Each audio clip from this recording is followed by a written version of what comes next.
Hello students, my name is Kiran Makkar and today I am going to discuss with you some common tricks in true-false questions which you come across in your IELTS reading module. Please note, all the questions being discussed today have appeared in IELTS reading exams. The first trick is to look for incomplete or excess information. In these questions, some information is missing or extra in comparison with the relevant text in the passage. The answer in this case should generally be not given, but students generally mark it yes.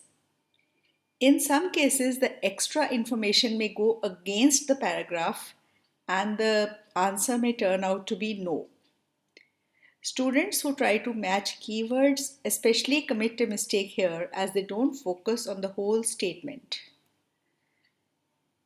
Now we'll discuss this point with some examples. So this is the example.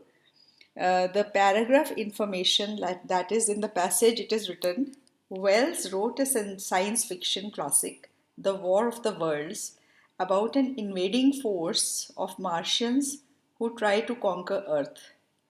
They use highly advanced technology, advanced for 1898, to crush human resistance in their path.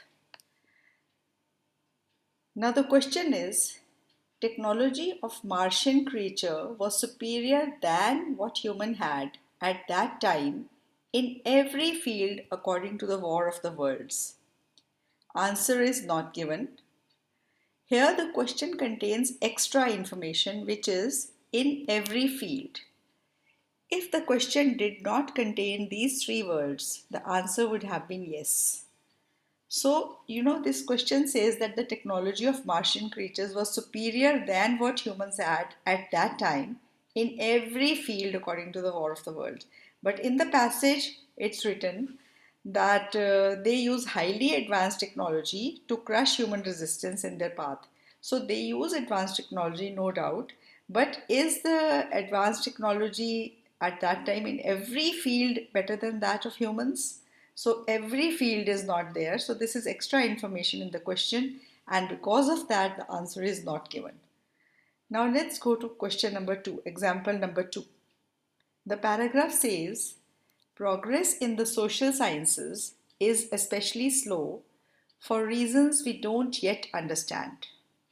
But we desperately need better social scientific knowledge to build the sophisticated institutions today's world demands. And the question is, social science develops especially slowly because it is not as important as natural science. And the answer is no. Here the question contains extra information, which is because it is not as important. So the question says, uh, social science develops especially slowly because it is not as important. So the paragraph says for reasons we don't understand. So in the paragraph, the passage says that the reasons we don't understand the reasons, and here the question says because it is not as important. So the question is giving a reason, and the paragraph says for reasons we don't understand. Thus, specifying any reason would have made the answer no. If the question was simply social science develops especially slowly, the answer would be yes.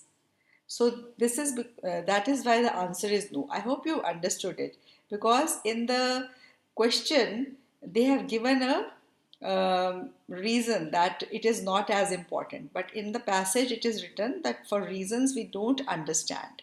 So the answer is no. Now the second trick in this true, false, not given or yes, no, not given questions is identifying the correct location.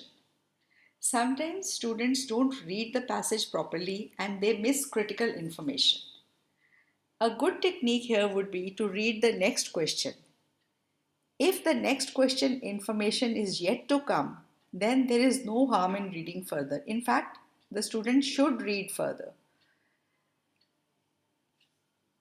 Example, paragraph information. The good news, though, is that the last century's stunning changes in our societies and technologies have not just increased our need for ingenuity, they have also produced a huge increase in its supply. The growth and urbanization of human populations have combined with astonishing new communication and transportation technologies to expand interactions among people and produce larger, more integrated, and more efficient markets.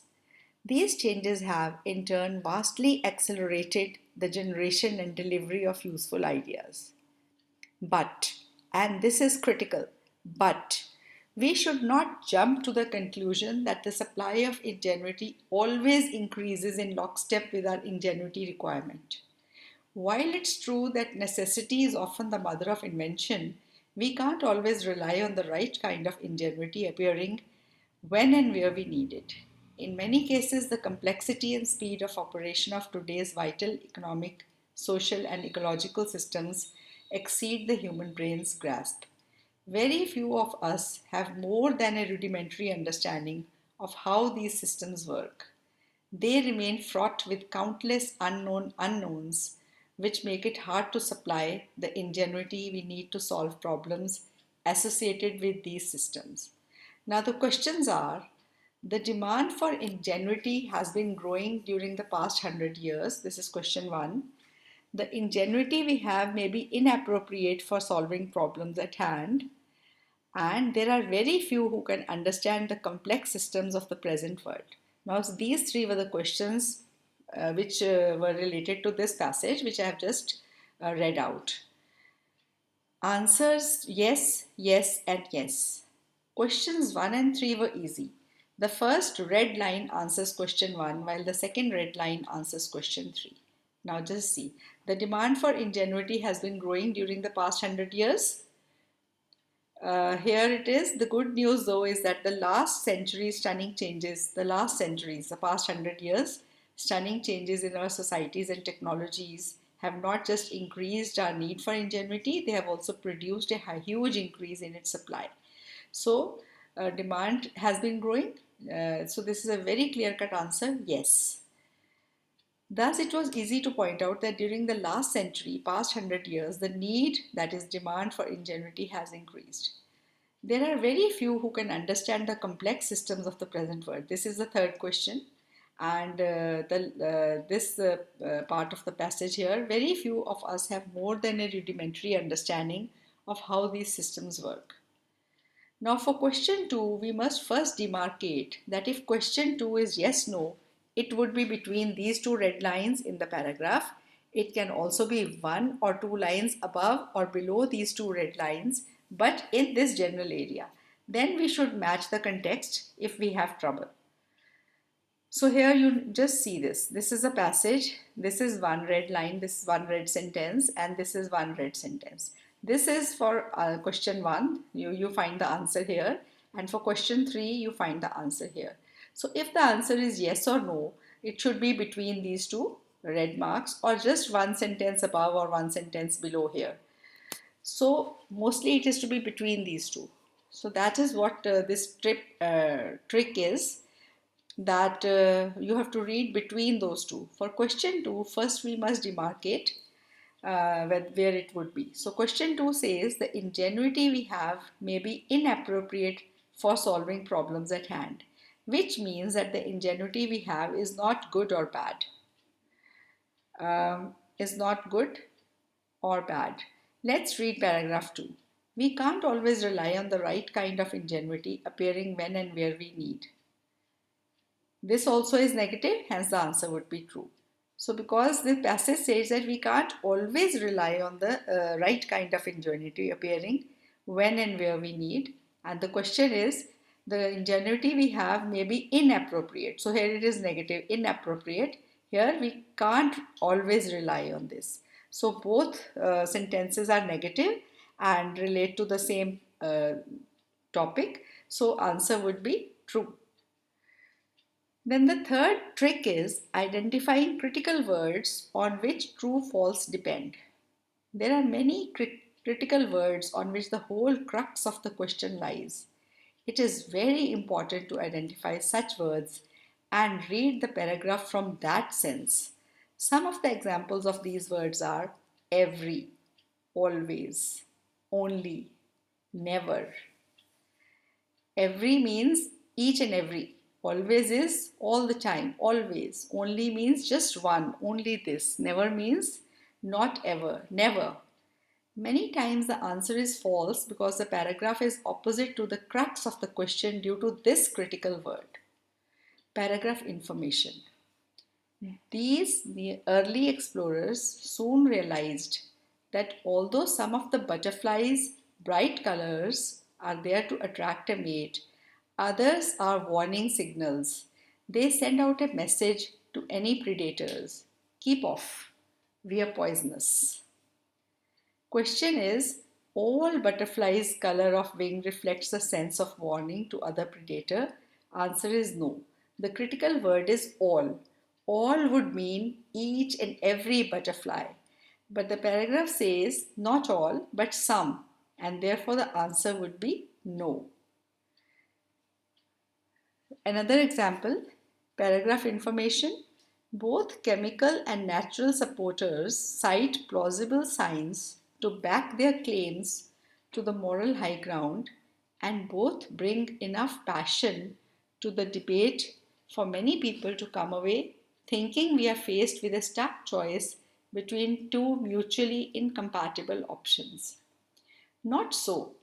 If you take off the ideological blinkers and simply ask how the world can produce the food it needs with the least environmental cost, a new middle way opens.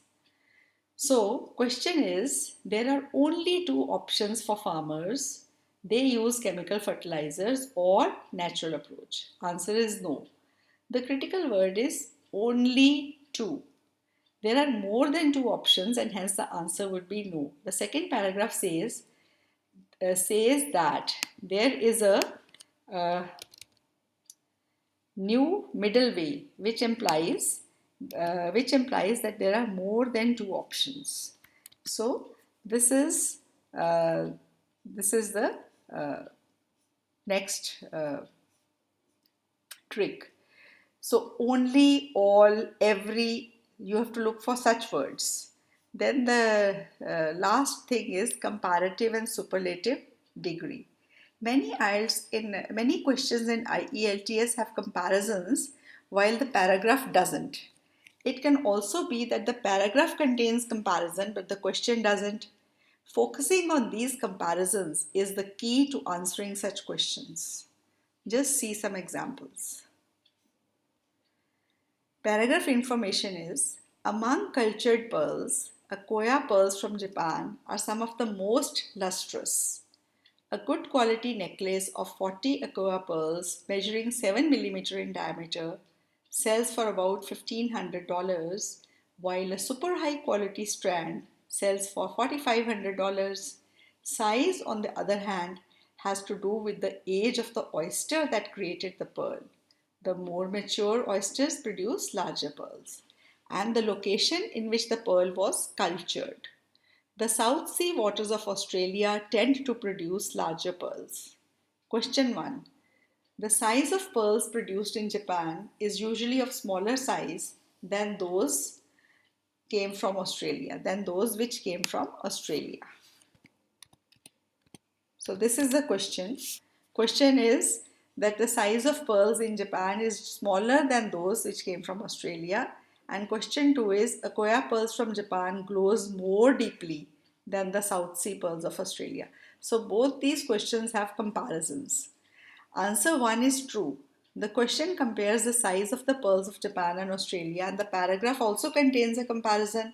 The word larger implies comparison, which means the pearls from Australia are comparatively larger than Japan, and hence the answer would be true. Answer 2 is not given. The question compares the lustrous nature of pearls, and while the pearls from Akoya are one of the most lustrous, the paragraph doesn't answer whether they are more lustrous than those of Australia or less. Hence, the answer would be not given.